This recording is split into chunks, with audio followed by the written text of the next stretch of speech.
جب آپ رب سے محبت کرتے ہیں تو وہ آپ کے دلوں میں انہی لوگوں کو بسنے دیتا ہے جو آپ کی محبت کے اہل ہوں۔ خوبصورتی کی کمی کو اخلاق پورا کر سکتا ہے، مگر اخلاق کی کمی کو خوبصورتی پورا نہیں کر سکتی۔ رشتے کی پہلی شرط عزت ہوتی ہے۔ جو عزت نہیں دے سکتا وہ رشتہ بھی نہیں نبھا سکتا۔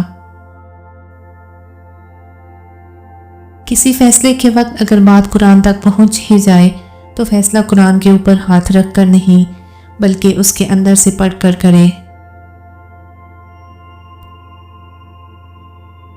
حیرت ہے کہ لوگ ہماری اچھائی کے بارے میں پوری تصدیق کرتے ہیں اور برائی پر بلا تصدیق اور بنا سوچے سمجھے ہی یقین کر لیتے ہیں۔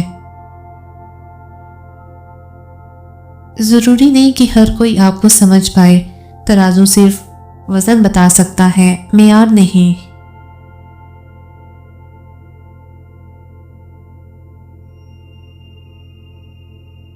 کسی گناہ کا عام ہو جانا اسے حلال نہیں کر دیتا بلکہ عذاب الہی کا خطرہ مزید بڑھا دیتا ہے۔ رشتے تب مضبوط ہوتے ہیں جب آپ کے مالی حالات مضبوط ہوں۔ لوگ آپ کے حالات سے ہاتھ ملاتے ہیں، آپ سے نہیں۔ یہ زندگی کی تلخ حقیقت ہے۔ کسی کے ذہن کو سمجھنا ہو وہ آپ کے بارے میں کیا سوچ رکھتا ہے تو اس سے یہ 3 باتیں ضرور پوچھنا۔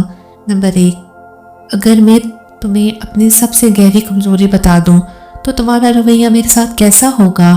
نمبر 2، اگر میں اپنی زندگی میں کوئی بڑی کامیابی حاصل کر لوں تو تمہارا پہلا احساس کیا ہوگا؟ نمبر 3، اور اگر مجھ سے انجانے میں کوئی زیادتی ہو جائے تو کیا تم مجھے سمجھو گے یا سزا دے کر خاموش ہو جاؤ گے؟